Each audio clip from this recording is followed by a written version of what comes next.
Welcome to the Physicians Committee's Mission Critical Update with Dr. Neal Barnard. I'm Betsy Wason, Vice President of Development here at PCRM. Today is September 18th, and we're so glad that you're joining us today. In today's briefing, we're going to hear from Dr. Barnard about some of the classes and events that are planned and coming up. And we have special guests today, Christine Kauffman and Jill Eckart, two PCRM staff members who have been working so hard to make this a better world for animals and people. And they are here to share some good news with you today. So the programs and campaigns that are covered each week on Mission Critical are made possible by your generous support. And thank you for that. So we do have people that have been participating with us every week who are not yet members. So I want to take this time to invite you to join us, to put your financial muscle into this effort. So you can go to PCRM.org to make a donation and become a member. And members receive Good Medicine magazine. They get invited to events and get special member discounts.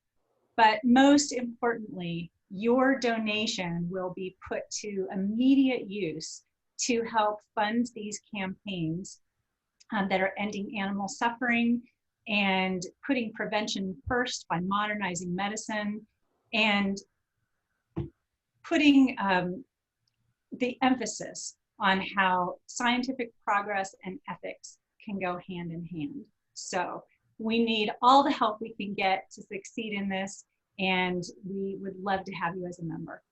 So if you're already a PCRM member, you can go to that page as well, PCRM.org, and your contributions can help us fuel this effort. Thank you. So please chat with us during the event, and if you choose on the chat dropdown to send your message to all attendees and presenters, then everybody can see it. And we'd love to know where you're calling in from today. And you can put in questions for our speakers that relate to their topic in the question box. So let's get started here. And I'll turn the event over to PCRM's president and founder, Dr. Neal Barnard, with a Mission Critical update.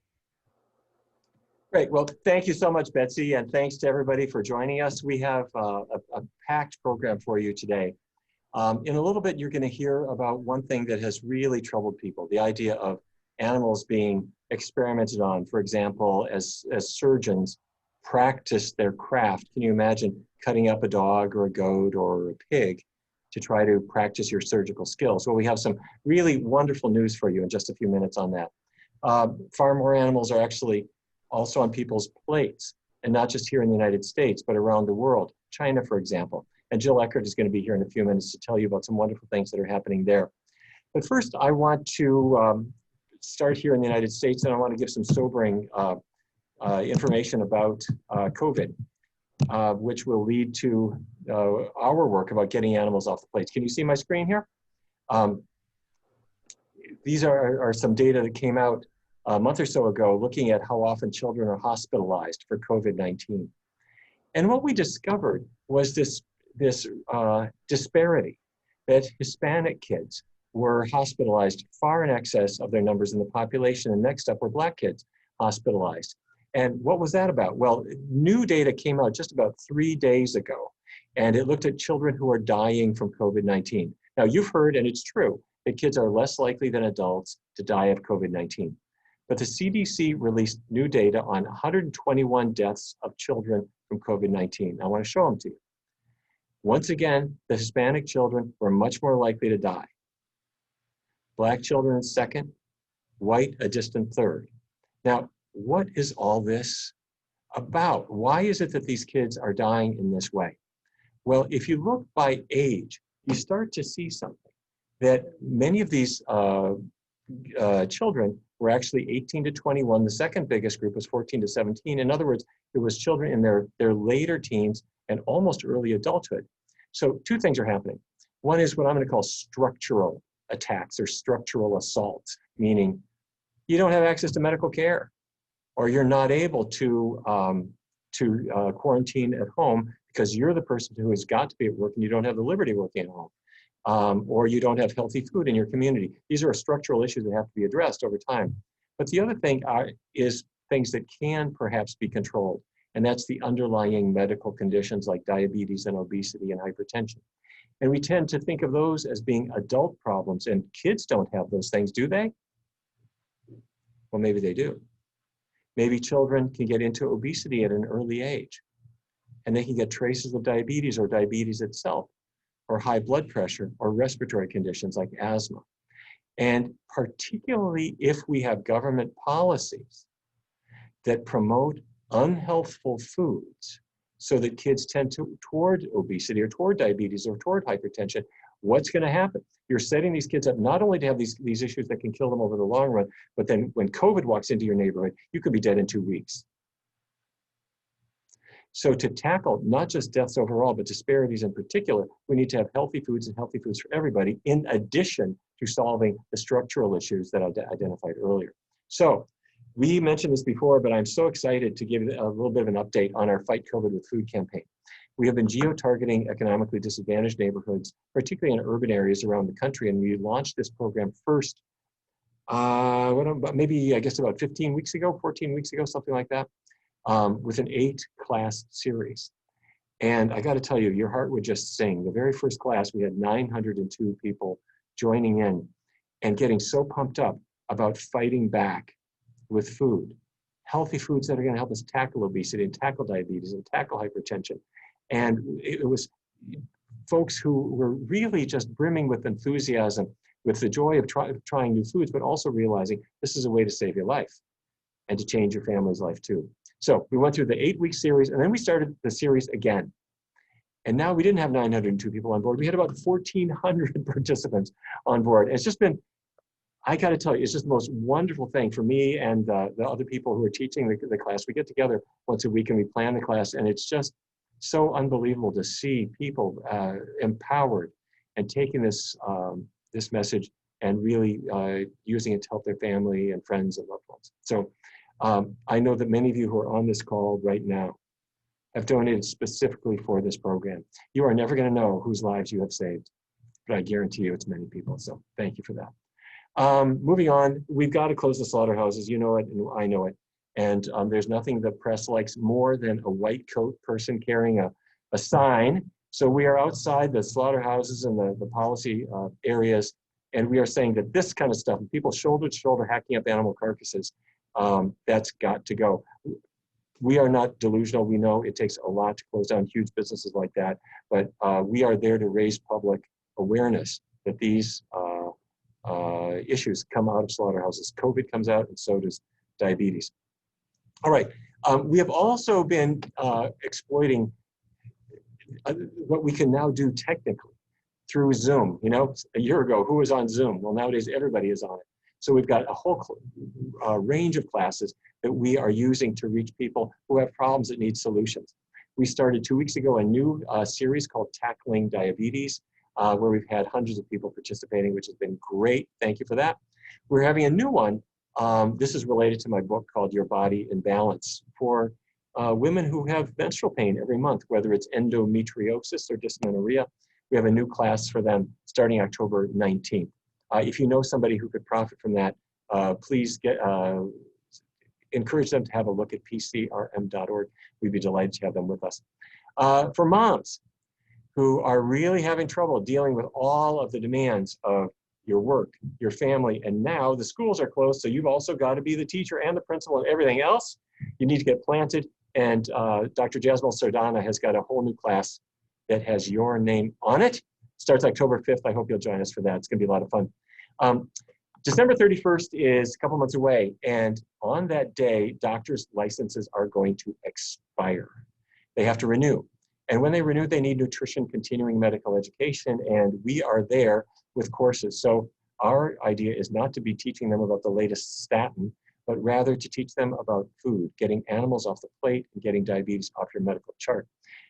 Many states have specific nutrition or specific CME requirements for doctors. For example, you've got to have LGBTQ education, for example. So we are offering competency for health professionals that relates to the intersection of LGBTQ issues and nutrition.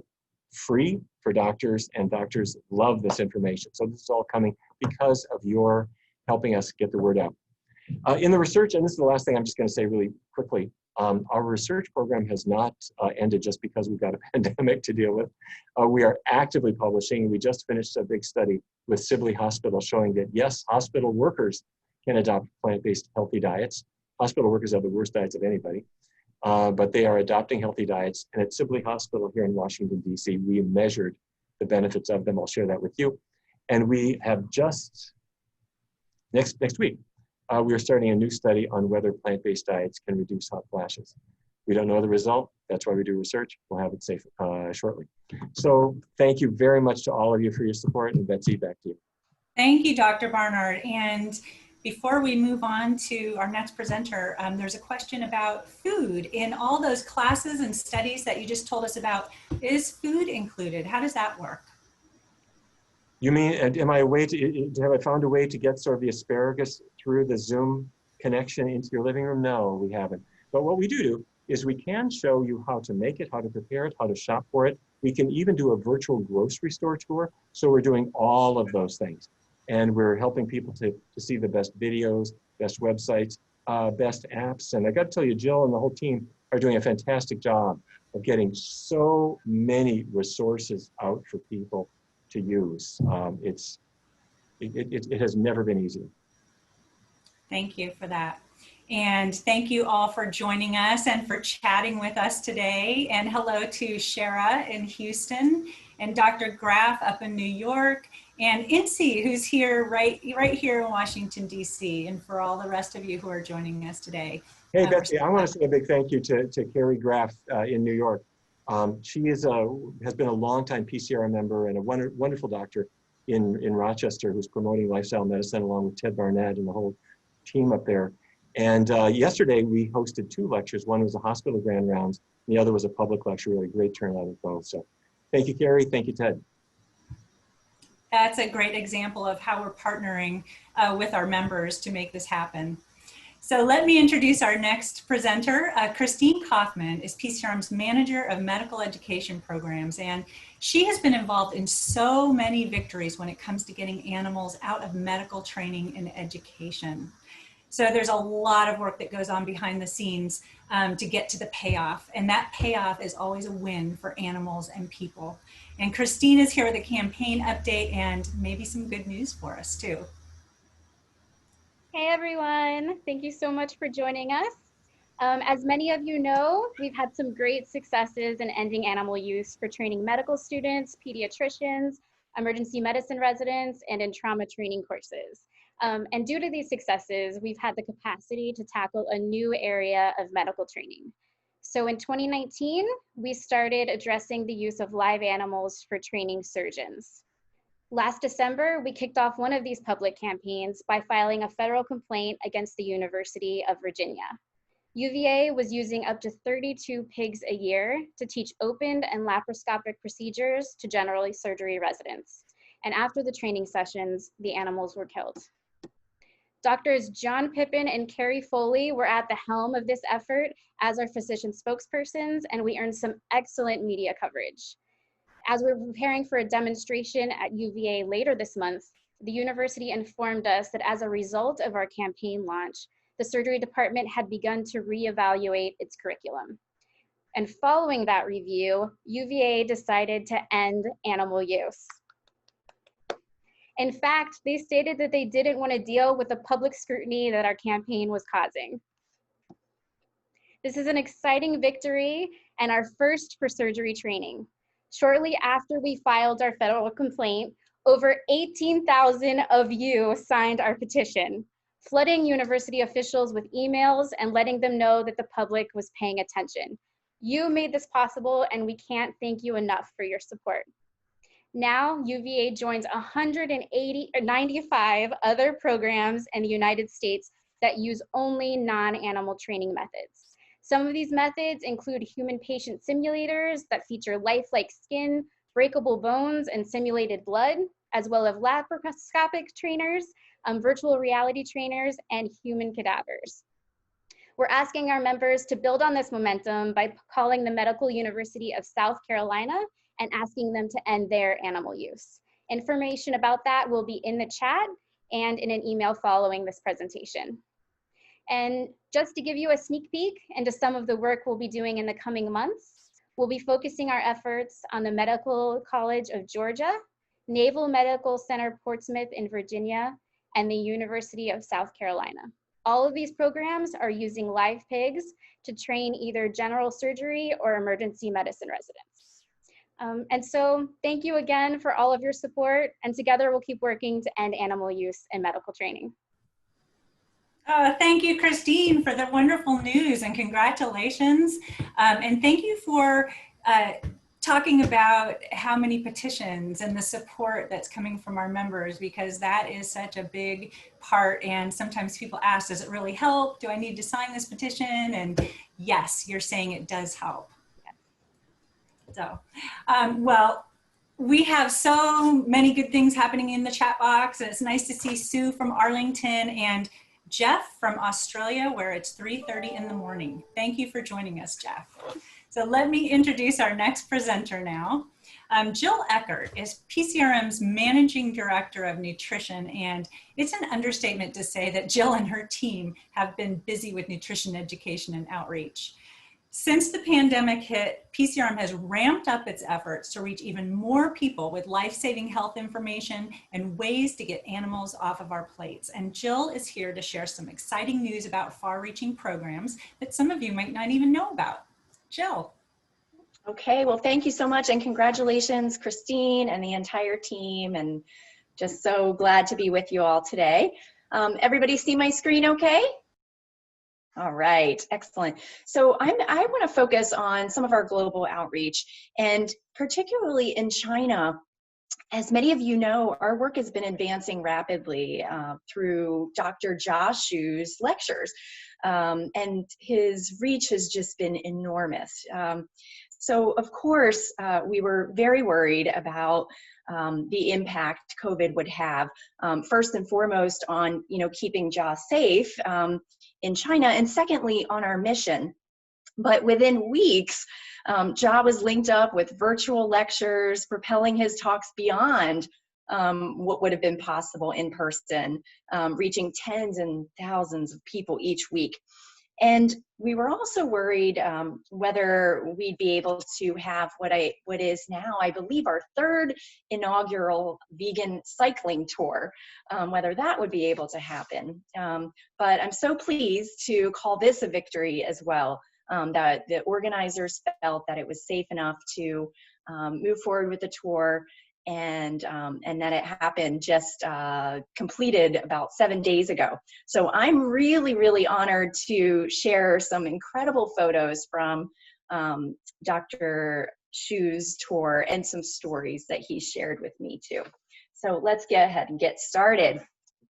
So this is Dr. Xu here in the front of the room giving a kickoff presentation, and he loves to call his kind of main presentation the power of a plant-based diet. So in my mind, he's presenting to his crew, his fellow crew, on the power of a plant-based diet to get them in the mindset of why they're doing this outreach. And I kind of note here, you'll see as I share some of the photos that the swag that they are wearing is incredible. We've got to get some of this swag in the PCRM shop. So funding was secured for the tour on August 1st. Because of COVID, they really weren't sure how it was going to work out, but it took them 21 days to get the whole team ready. So there they go, commencing on August 22nd. And I show a small little map here, a little path of their first week. This is the distance that they were able to cover. And I wrote on the left here in this slide the locations that they go, because I don't think I would do Dr. Xu honor in pronouncing them myself. So forgive me for that. But this gives you a little bit of a sense of where they go. And then at the end of the presentation, I'll show you the complete amount of space that they covered.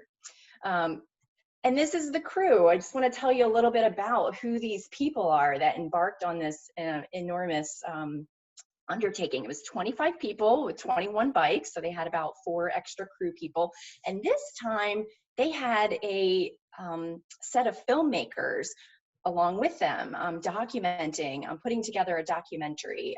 So this was, you know, kind of a different type of cycling tour, and you'll see some of the crew getting great shots along the way.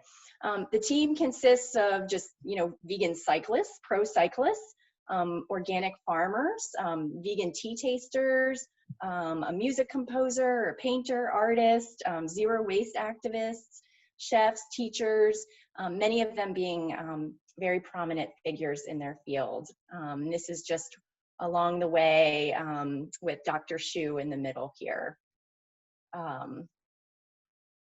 And then I'm just showcasing some more of this wonderful vegan swag here. But I wanted to tell you what it says. There's, you see the vegan, but there's some other lettering there too that says eco-friendly cycling, low carbon vegan diet, 21 cyclists, 21 days.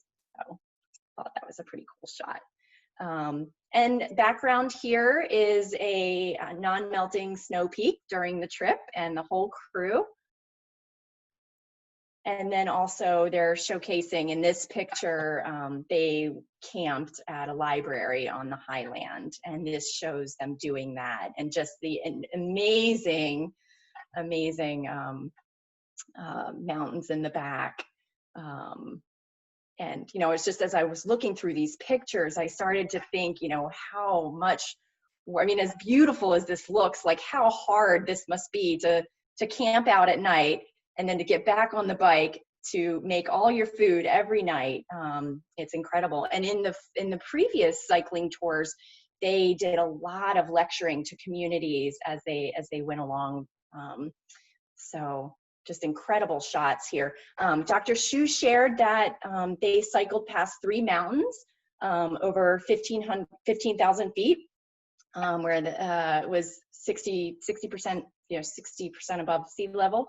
And he shared that the vegans performed very well with little mountain sickness. He didn't tell me if any of the crew non-vegans and how they did, but vegans did very well, he said. Lots more shots here, just beautiful scenery. And then this is the crew preparing to kind of move to the next site. But as you see, they've got these, you know, huge saddle packs. This is, you know, if you look at these pictures and you're like, wow, what a job to have. It's what a fun thing to do. It's really, really hard work carrying all of their gear place to place. And then just capturing here, you know, them eating on the side of the creek here. I promised some shots of the film crew getting the perfect angle here. And the 3, I asked Ja, I was like, how, you know, who made the food and what did you eat? And he said that 3 professional chefs that were part of the cycling team took turns cooking for the crew with help of team members. So I was just wondering, how did everybody get fed? Here's some more shots of the film crew getting these perfect angles. And this is an alpine lake that I just thought was one of my favorite pictures of the whole tour. This is when they encountered some rain along the way. So you see one of the cyclists here in their rain gear, and then they're taking shelter under a tent with some Tibetan children. And then here's Ja in his rain gear, another scenic photo. And this picture, you know, I kind of titled it "Lots of Beauty, but Very Tough Work." And Ja, Dr. Shu corrected me. He said, we're actually sitting on the rocks singing. We're singing on the rocks by the Alpine Lake. You know, just incredible group of people. And then this is Dr. Shu pointing at the 4,700 elevation sign. He said this was the most challenging part of the trip when we cycled 60 miles, including miles of dirt road, climbing about you know, 1 mile of elevation, reaching a summit of 15,400 feet. So just incredibly hard work there. So he was very proud to say, we made it, we're making it. These are, I couldn't figure out if this was a cute or sad picture, actually, but these were part of the scenery that the cyclists took in, a number of yak calves. And then I thought this picture was incredible because they're crossing a suspension bridge, and I thought, wow, if I were on that crew, I wonder how I would have done going across that suspension bridge, but beautiful. And then also they took a moment to take a picture with a Tibetan Buddhist here. And then Dr. Shu shared the harvesting of barley here in this barley field. I thought this was a pretty cool shot. This is some of the crew sheltering in a tent, again, during that rainy time. And the film crew just getting the perfect angle. And they had 14 people on their film crew getting everything they needed, all the great shots. And lastly, as I promised, this is sort of the path that they took, and they in total was 1,000 miles, averaging about 50 miles a day. And mileage wasn't necessarily a priority for the trip. They really were prioritizing, you know, the filming and interviewing of all the cyclists.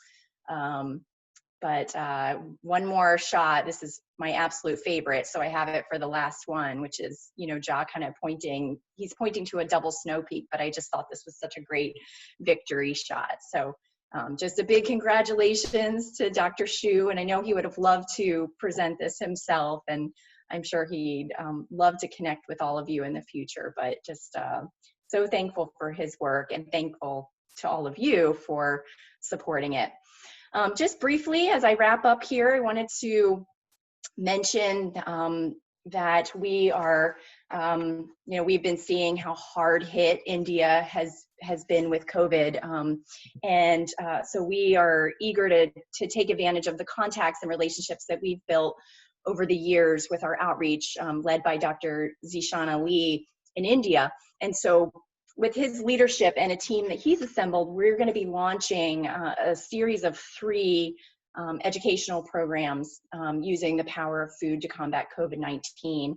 And this just, you know, shows a few of the numbers of really, you know, how bad it is right now, just as of yesterday here in India. So it couldn't, you know, it's really important for us to see if we can deliver some education that'll be helpful for people.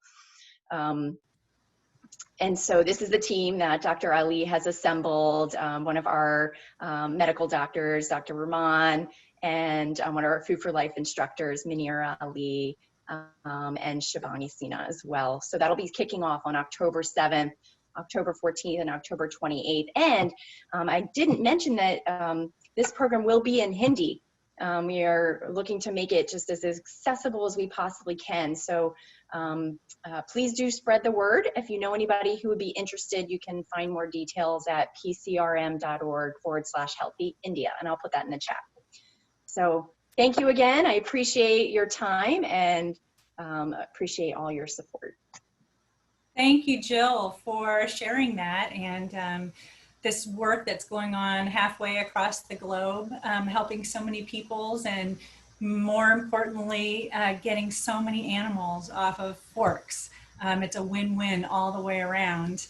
And before I turn it back over to Dr. Barnard for closing comments, let me ask for your feedback in the chat box on these mission critical briefings. So instead of doing a poll, would you add a comment in the chat box to let us know what keeps you tuning in each week? And if there's something more you'd like to see us talk about. 30 minutes is not a lot of time, but we're here to report on the work that you are making possible.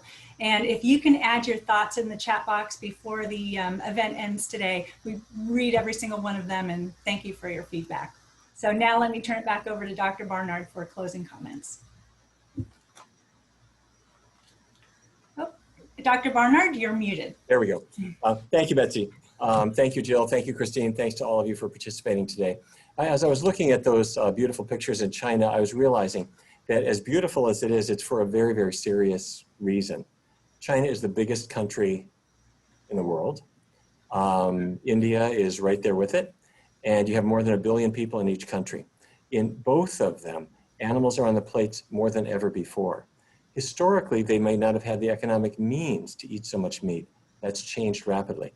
And along with it, they've got diabetes, they've got heart disease, they've got higher cancer rates than they had before. So JA isn't just out there for exercise and breathing fresh air. He's there because every step of the way, they're getting press, they're getting people to pay attention, and they're finding ways to grab attention like never before. And we also see what Jill wasn't able to show you right now is all of the lectures that JA gives along the way as well, and all that he has done over the years. It's so inspiring. And so you're taking a country where vegan diets and frankly, compassion for animals might not have been on the radar as much as it needs to be. And that's our job now. And the same is true in India. It's become tragic that a country where the idea of ahimsa, nonviolence, is an age-old tradition, but is being forgotten in some ways because Pizza Hut and McDonald's are coming in and promising a more modern life where you don't have to be vegetarian at all and you can eat meat and you can get cardiovascular disease just like Americans. We need to stop all of that, and we need to stop it with innovative programs, eye-catching programs, and that's what this is about. Here in the United States, we've got our work cut out for us still.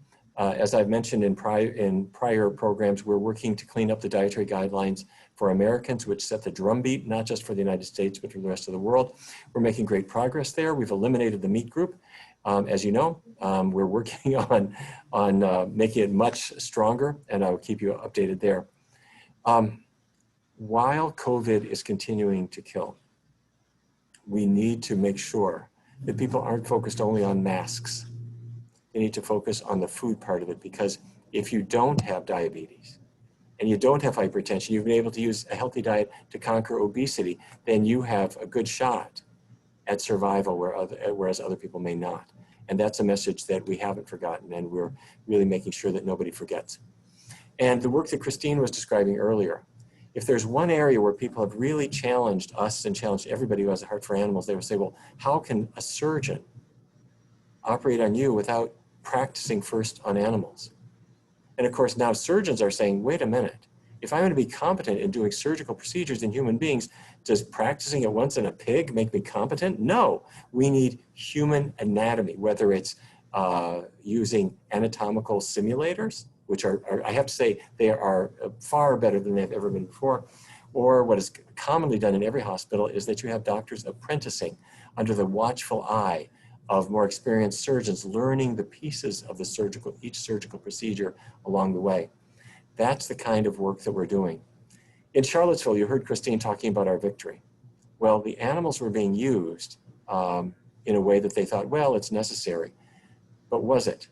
Because we mounted our criticism of it, because we showed them the alternatives, they were very ready to abandon the use of animals, which made me think, how many other places are ready to give up using animals? They just haven't heard about the alternatives. That's where our work comes in. Thanks to the support you've given, we are able to work with the universities, we're able to work with the EPA and FDA and the other people promoting animal testing to show them better methods. We're able to work with people here in the United States, in China, in India, and everywhere in the world with alternatives on their dinner plate. That's the work that we have. We hope to save human lives. We hope to help animals' lives, and I want to thank all of you for making that possible. This work is tough. I got to tell you, it's hard. The team gets tired, but never so tired that we're going to stop this work. We have got so much work left to do. Our team is young and energetic, and we're putting your donations to good work. So thanks for sticking with us. And as I'm always saying, if this craziness ever goes away and you can actually travel again and you get on a plane and come visit us in Washington, we'd love to see you. So thanks a lot, everybody, and we'll see you next week. Back to you, Betsy. Thank you, Dr. Barnard, and thank you to our presenters, Jill and Christine, and for all of our participants who are joining us today. And you're chatting away, and we appreciate your feedback. Have a wonderful weekend, and we'll see you next Friday.